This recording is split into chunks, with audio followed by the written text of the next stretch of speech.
I'm not gonna do this. Number 5. Dragon Lord Plesiosax. The keyword for this boss is cool. You lay next to some beast bones, the tornado stops moving, and you wake up somewhere beyond time and space with a giant two-headed dragon who can shoot lasers. There's just so much coolness in this fight that I don't know where to begin with. If I was to rank Elden Ring bosses based on how cool their attacks are, this would be my number 1 pick. The teleportation, the crazy lightning claw attacks, the fucking nuke. The lasers could insta-kill you if you're not investing enough in vigor. It's just obvious that developers had a fuck ton of fun creating his moveset. There are 2 minor flaws with this fight though. One being the annoying run back, which is one of the few in the game, but this is basically a secret boss, so I guess I could overlook that. The second being that this fight isn't half as interesting with a melee build as it is with ranged builds. When you fight him with melee weapons, he gets very spammy with his tail swing, fire breath, and lightning summon attacks. And since majority of the community aren't into ranged builds, he might not be all that high on their lists. Lore-wise, this guy is literally the Elden Lord before it was cool, so I guess that's pretty self-explanatory. Number 4. Malakith the Black Blade. In my first playthrough, Malakith was no doubt the most intimidating boss. His speed and damage in phase 1 are just absolutely insane. You basically have a tank-sized beast who rushes you in an instant and starts swinging at you at the speed of a human-sized enemy, while also doing crazy damage. And when he doesn't, he starts shooting rocks and shockwaves at you. And then the phase 2 hits. The distant death effect has to be the most punishing effect in the whole game.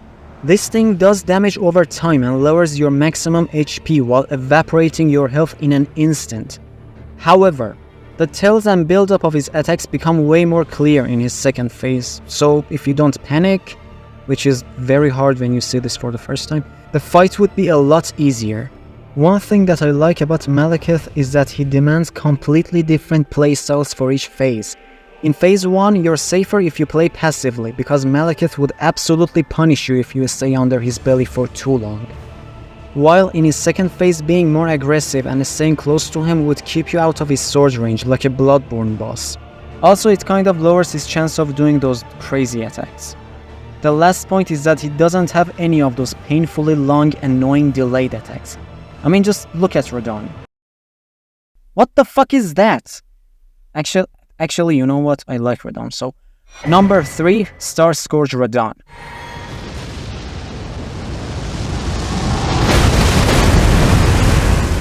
I'm not gonna lie, I'm not gonna sugarcoat it. In my first playthrough, I fucking hated Radahn. He was just so fast and did so much bullshit damage, and that run up to him was so long and fucking frustrating. His model is both tall and wide, which means that you can't roll away from any of his attacks if you're close. Because of his insane reach, you have to roll through all of them. And then there's this delayed attack, which is just... Looking at it now though, I think this is Elden Ring at its best. Never before have we had more freedom of choice in approaching a boss fight. Thanks to all the newer mechanics and massive size of this arena, there's just so much room for experimentation. You could go full range with Torrent, melee hitting him with Torrent once and then run away. Once I even realized that it is completely possible to defeat him by only summoning the boys without doing a single point of damage to him. Or you could just face him like a normal boss and master his moveset, which is my favorite way of fighting him now. This is also the battle where I could do my favorite flex in the game by drinking the physique and just tank his meteor dive like it's nothing. The coolness factor also hits very hard with this boss, especially in phase 2. I wish they had more bosses like this, where the game lets you use every single mechanic to your advantage without any limitations. But on the other hand, that also leaves Radahn as a one-of-a-kind type of boss, so he gets his very well-deserved number 3 spot on my list. Number 2. Godfrey, the first Elden Lord. What's great about Godfrey is that even though his attacks are mostly slow, he chains them together relentlessly. You constantly have to make decisions on whether it's safe to attack him now or not. And when you do, it just makes the battle look so stylish and fun. Like 2 warriors actually fighting instead of waiting around and take turns with their attacks. Everything is done right in this fight. The design, the setting, the lore, the feeling of finality where you just can't wait to get inside the air tree, and Marika. Then the phase 2 hits.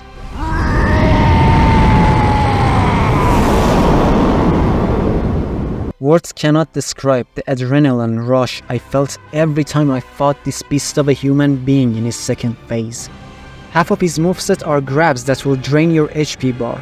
His aggression is enough to give you some Champion Gondir flashbacks, and he's just so fucking relentless. Since most of his attacks are grabs and crazy AoEs that cover half of the arena, you constantly gotta be running away from him. Trading is not an option, and rolling through his attacks like first phase can only get you so far before eventually being caught in one of those pile drivers. Then there's the music. If you ask me what those old prehistoric primal battles between tribes sounded like, I would say this is it. This is how true bloodshed and carnage sounds like.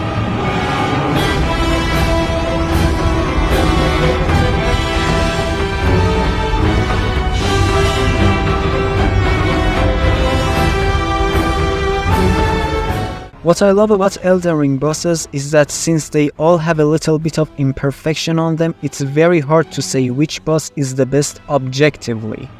Go and watch any boss ranking on Dark Souls 3 and Sekiro. It's basically impossible to find anyone other than Gale or Ishin at the top. That is not the case with Elden Ring, because there isn't one single boss that appeals to everyone's builds and tastes. But if I have to choose one objectively, I think it would be Godfrey. Let's talk some good bosses that are not on my list. I think the two big ones are Radahn and Mohg. Radahn is a great boss on its own that is ruined by a very mediocre phase 2. Y'all already know the story. If it was a top 6, Mohg definitely would have been on my list. His moveset is a lot like Godfrey, tanky and slow. But Godfrey was the better boss, so I chose him instead. Godric is a very standard boss that has a little bit of everything on him, but he lacks that coolness factor, and I think every boss on my list is better than him, so I'm not gonna include him. And my number 1 favorite boss in the game, Melania, Blade of Miquella. I could make an entire video explaining why Melania is my favorite boss in the game. I might actually do that someday, because I know that the community thinks anyone who believes Melania is the best boss in the game is crazy. So here's a very short version. Her design philosophy is completely different from any other boss in the series. And at the time, she's the hardest boss FromSoft ever made. I don't think anybody would disagree with that. She's got a vast moveset of slashes, thrusts, and grabs that she could chain together seamlessly while also being pretty agile, keeping you on your toes the entire fight. And then there's her self-heal. I think this is the main mechanic of this fight. The more you get hit, the longer the fight will be. And the longer the fight is, the more time she has to end you with her crazy waterfowl or any other move. So this was a very clear message to me. Do not get hit. And how do you avoid getting hit by a boss? You master it. This is the reason she's my number 1 pick. Melania doesn't play like any other boss in the game. This is a blessing to some and a curse to most. You're not supposed to survive this fight while killing a boss, the same way you survived Hoarah or Radahn. That is not a possibility. You're supposed to master it. I think people who realize this like I did stopped fighting her to win and approached the fight with a "I'm just gonna study her moveset" mentality. That's the difference between people who hate this fight and people who love it. By the time you finally do get to defeat Melania, you've already learned how to dodge almost all of her attacks effectively, and it makes each fight that much more meaningful. Still, as I said, the variety of the combos she could randomly chain together are unbelievable, so even after subsequent playthroughs she still remains a challenge, which is something I would always appreciate. Of course, people are mostly upset about her waterfowl dance, which is something that I completely understand, but I made this list in 2023, and most people already know how to dodge it now.